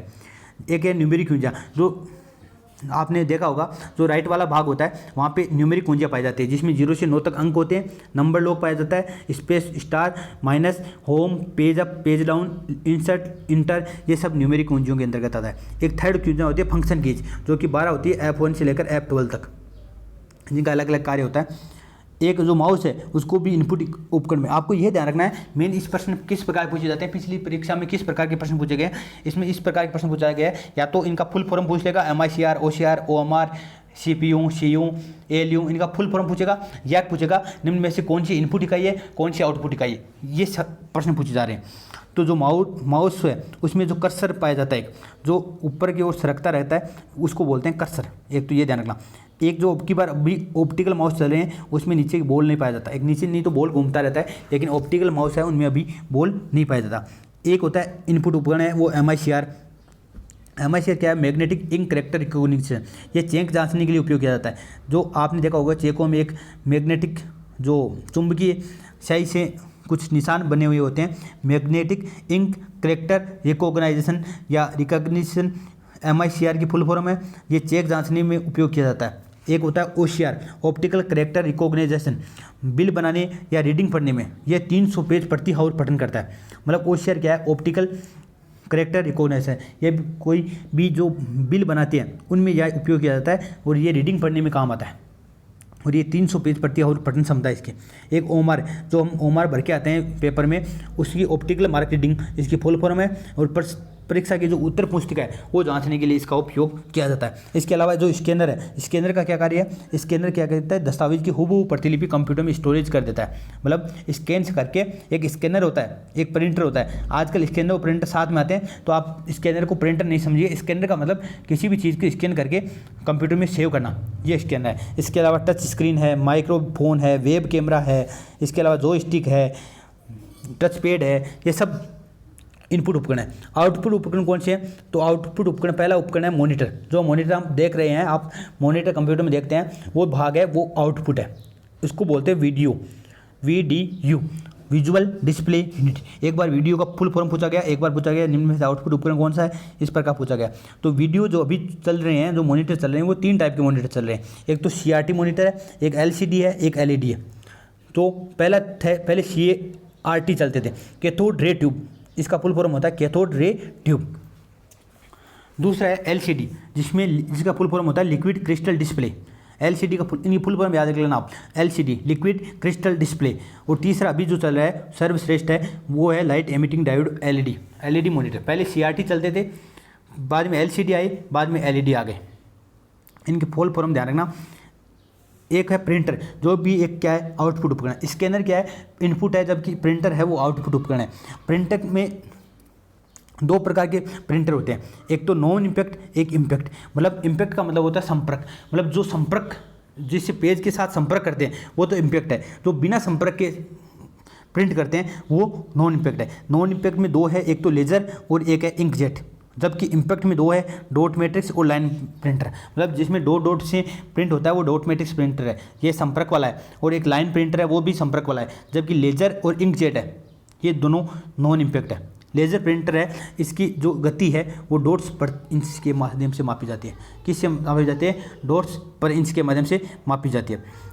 जो डॉट मैट्रिक्स प्रिंटर है, इसकी गति CPS कैरेक्टर पर सेकंड के माध्यम से मापी जाती है। ये उल्टा है, इसमें आपको ध्यान रखना, थोड़ा सा कंफ्यूज मत होना। लेजर प्रिंटर है, उसमें तो डॉट्स प्रति इंच, जबकि डॉट मैट्रिक्स है उसमें CPS। मतलब डॉट इसमें आ रहा है, डॉट इसमें नहीं आएगा। तो इस प्रकार आप ध्यान रखना, अगर लेजर प्रिंटर आ रहा है उसमें DPI, और जो डॉट मैट्रिक्स है उसमें CPS। थोड़ा सा इसको ध्यान से देख लेना, याद रह जाएगा। प्लॉटर, ये प्लॉटर भी क्या है, ये भी एक आउटपुट उपकरण है। ये बड़े बड़े चित्र है, नक्शे है, उनको कागज़ पर प्रिंट करने के काम आता है। और जो ये स्पीकर है, ये भी क्या है, आउटपुट उपकरण। तो आप 4 आउटपुट उपकरण, मॉनिटर, प्रिंटर, प्लॉटर और स्पीकर। कंप्यूटर के गुण क्या है, तो कंप्यूटर के गुण है संग्रह क्षमता, बाइट्स में इनकी संग्रह क्षमता सबसे ज़्यादा होती है। इनकी शुद्धता अच्छी होती है, इनमें गति पाई जाती है, स्वचालन अपने आप चलते हैं, एक बार डाटा देने के बाद स्वचालन होते हैं, इनमें सक्षमता होती है और व्यापक उपयोगिता इनकी। ये गुण है, नॉर्मल सी बातें हैं। आपको ये प्रश्न इस प्रकार के आजकल नहीं पूछे जाते। शकुंतला देवी, जिसे मानव कंप्यूटर कहा जाता है, इनका जन्म 4 नवंबर 1929 को हुआ। 1982 में इनका नाम गिनीज बुक में शामिल किया गया है। मतलब ये कंप्यूटर जितनी तीव्रता से गणनाएं कर सकती थी, इस वजह से शकुंतला देवी को मानव कंप्यूटर कहा जाता है। तो पूछ लिए प्रश्न, इस प्रकार प्रश्न पूछा जाता है। पिछली बार भी प्रश्न पूछा गया था, भारत के ब्रैडमैन कौन है, जो सलीम अली है, जिन्हें भारत का बर्डमैन कहा जाता है, उसके बारे में प्रश्न पूछा गया। तो मानव कंप्यूटर किसे कहा जाता है, शकुंतला देवी को कहा जाता है, ये ध्यान रखना। मानव कंकाल के 3 मुख्य भाग है। मानव कंकाल के बारे में मैंने आपको संधियां वगैरह बता दी है ऊपर। इनके तो 3 मुख्य भाग है, उनके बारे में पढ़ लेते हैं। एक तो होता है अक्षीय कंकाल, एक होता है वक्षीय कंकाल, एक होता है अनुबंधी कंकाल। अक्षीय कंकाल जो ऊपर मेरुदंड वाला और जो खोपड़ी वाला भाग है वो तो है अक्षीय कंकाल, और जो बीच के लिए हृदय वाला भाग है वो है वक्षीय कंकाल, और अनुबंधी कंकाल हाथ और पैर वाला कंकाल है वो है अनुबंधी कंकाल। अक्षीय कंकाल में देखो ये इस प्रकार का होता है, आकार होता है इसका प्रश्नवाचक चिन्ह की तरह। खोपड़ी की स्थितियाँ आती है, इसमें दांतों सहित ऊपरी व निचली जबड़े की स्थितियाँ आती है। इसके अलावा अंगूठी के आकार की 33 कशेरुकाएँ आती है। कितनी कशेरुकाएँ आती है, 23 कशेरुक, जो कि एक कशेरुक दंड का निर्माण करती है, मेरुदंड का निर्माण करती है। 33 कशेरुकाएँ आती है। दूसरा है वक्षीय कंकाल। वक्षीय कंकाल में 12 जोड़ी हॉकी के स्टिक के आकार की हड्डियाँ होती है। उसमें 33 कशेरुकाएँ हैं, इसमें 12 जोड़ी हड्डी के आकार की, हॉकी के स्टिक के आकार की, मतलब इस प्रकार की, इस प्रकार की हॉकी के स्टिक आकार की। तो हड्डियों की एक टोकरीनुमा संरचना होती है, 12 जोड़ी होती है, जिन्हें पसलियाँ या पसली पिंजर कहते हैं, जिसमें हृदय व फेफड़े आदि सुरक्षित रहते हैं। मतलब हृदय और फेफड़े सुरक्षित रखने के लिए जो पसली पिंजर पाया जाता है उसमें 12 जोड़ी हॉकी के स्टिक के आकार की हड्डियाँ होती है। स्टेनम क्या है? पसलियों को आपस में जोड़ने वाली अस्थि क्या कहलाती है? स्टेनम कहलाती है। जो बीच की अस्थि है स्टेनम, वो पसलियों को आपस में जोड़ने का कार्य करती है। इसमें सत्य पसलियाँ कौन सी है? भ्रामक पसलियाँ कौन सी है? तैराकी पसलियाँ। तो ऊपर की जो 7 जोड़ी है, 7 जोड़ी जो सत्य पसलियाँ कहलाती है। मतलब इनमें 12 जोड़ी पसलियाँ हैं, उनमें से 7 जोड़ी पसलियाँ सत्य पसलियाँ कहलाती है। सत्य पसलियाँ कौन सी होती है? जो सिद्ध स्टेनम से जुड़ी होती है। मतलब जो सिद्ध स्टेनम से जुड़ी है वो तो क्या है? सत्य पसलियाँ। भ्रामक पसलियाँ कितनी है? 5 जोड़ी, और ये स्टेनम से जुड़ी हुई नहीं होती। मतलब जो सिद्ध स्टेनम से जुड़ी है वो तो 7 जोड़ी है और ये सत्य पसली है, और जो सिद्ध स्टेनम से नहीं जुड़ी हुई है वो क्या है? भ्रामक पसलियाँ। और जो 11वीं और 12वीं जोड़ी है उनको तैराकी पसलियाँ कहते हैं। अनुबंधी कंकाल या उपांगीय कंकाल है, उसमें एक तो आती है अंश मेखला, एक श्रोणि मेखला, एक हाथ और पैर की अस्थियाँ आती है। मतलब हाथ और पैर की अस्थियाँ और अंश मेखला और श्रोणि मेखला आती है। अभी अंश मेखला श्रोणि मेखला के बारे में मैंने बात की थी। अंश मेखला कंधे में पाई जाती है, जबकि श्रोणि मेखला कुल्ले में पाई जाती है। अंश मेखला को बोलते हैं पेक्टोरल गिर्डल, जबकि कुल्ले में पाई जाने वाली श्रोणि मेखला को बोलते हैं पेल्विक गिर्डल।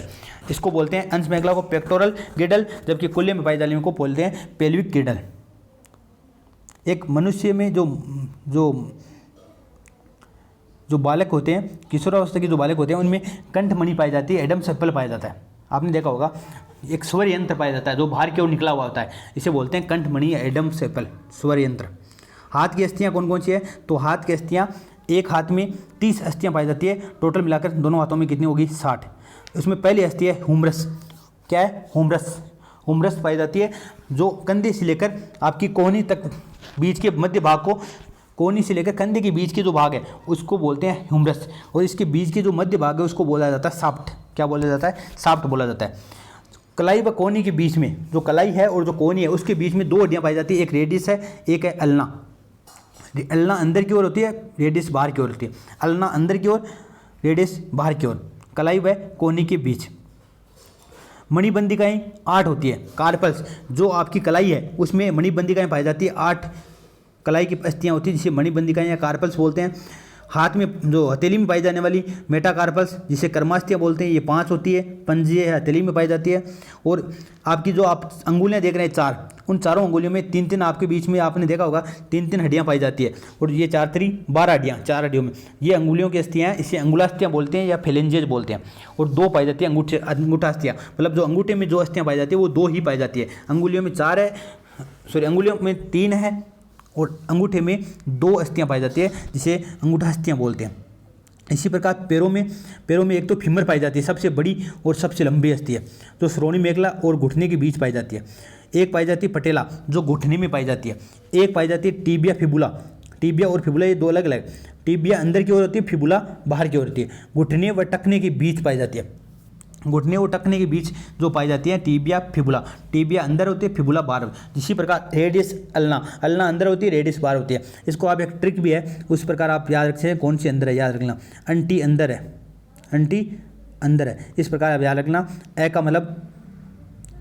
का मतलब अल्ना, टी का मतलब टीबिया। मतलब अल्ना और टीबिया है, दोनों किस प्रकार है? अंदर है। ये ट्रिक है, आपको जैसे आवश्यकता नहीं पड़ती, मेरे को तो नहीं आवश्यकता पड़ती, लेकिन आपको बता देता हूँ। अगर आपको नहीं याद रह रहा है अंतिम समय में तो आप याद रख लेना, अंटी अंदर है, इसमें मतलब ऐसे अल्ना, टी से मतलब टीबिया, ये दोनों क्या है? अंदर है। गुल्फास्तियाँ कितनी है? 7, जिसे बोलते हैं टार्सल। वहाँ कार्पल्स बोल रहे थे और मेटाकार्पल्स बोल रहे थे, और वहाँ जो कर्मास्थियाँ और मणिबंदिकाएँ बोल रहे थे, यहाँ गुल्फास्थियाँ बोलते हैं। 7 होती है, वहाँ 8 थी, ये 7 है। ये टखने की अस्थियाँ। और ये है प्रपदिकाएँ, जिसे बोलते हैं मेटाटार्सल्स, ये 5 होती है, ये तलवे में पाई जाती है। अब देखो, ऊपर 8 आएगी, नीचे 7 आएगी। क्यों आ रही है? क्योंकि एक इसमें पटलेला जो घुटने में पाई जाने वाली ये एक्स्ट्रा है, जिसकी वजह से यहाँ 7 होती है। अंगुलास्थियाँ 3 × 4 12, यही अंगुलियों में पाई जाती है। अंगूठास्थियाँ 2 होती है, अंगूठे में पाई जाती है। ये सेम होती है हाथ पे और पैर में। ये आपकी थी 8th क्लास का पूरा रिविजन, 7th क्लास का पूरा रिवीजन। 7th क्लास में जो भी मुख्य बातें हैं, जितने भी मुख्य चैप्टर है, उन सब के बारे में मैंने चर्चा कर ली है। अगर कोई चीज़ें बच गई है तो आप टेलीग्राम चैनल पर जो PDF है टारगेट विद अमस, उसमें फुल PDF है, उसमें से आप देख लेना। ये बस आपके लिए रिवीजन के लिए था। अगर इसी प्रकार आपने अच्छा रिस्पॉन्स दिया और अगर आपको ये क्लास अच्छी लग रही है तो नेक्स्ट क्लास 8th क्लास की भी डाल दूंगा 1 या 2 दिन में। आपको ये बस ध्यान रखना है, इनको आपको एक बार रिवीजन करना है, ज़्यादा दिमाग लगाने की आवश्यकता नहीं है। 1 या 2 बार इन वीडियो को आप सुन लेना अच्छे से और उसी समय याद कर लेना। मतलब 1 घंटे का वीडियो अगर आप 2 घंटे में भी देख रहे हैं तो भी कोई दिक्कत नहीं है। आप अगर 2 घंटे में वीडियो को रोक रोक के उस चीज़ को याद करके उसी समय याद करके फैक्ट को देख रहे हैं तो भी कोई दिक्कत नहीं है, क्योंकि 2 घंटे भी लग रहे हैं तो एक साइंस है वो कम से कम 3 घंटे का वीडियो आएगा, 3 घंटे में 6 घंटे में साइंस आपकी कंप्लीट हो जाएगी। और 6 घंटे देना कोई बड़ी बात नहीं है, आप पूरी साइंस को 6 घंटे में रिविजन कर रहे हैं। या अगर आप कुछ विद्यार्थी ऐसे जो स्पीड से भी देख रहे हैं वो 3 घंटे को 1.5 घंटे में ही देख लेते हैं, तो आप 1.5 घंटे में पूरी साइंस रिविजन कर रहे हैं, यही बड़ी बात है। तो आप इसको अच्छे से रिवाइज करना। और कोई भी आपका सजेशन हो, कोई भी आपका सुझाव हो, अगर स्पीड आपको ज़्यादा लगी है, कम लगी है, ऐसा कोई भी अगर सुझाव है तो आप बिल्कुल कमेंट बॉक्स में सुझाव जरूर देना। धन्यवाद, आज के लिए इतना ही। जय हिंद, जय भारत।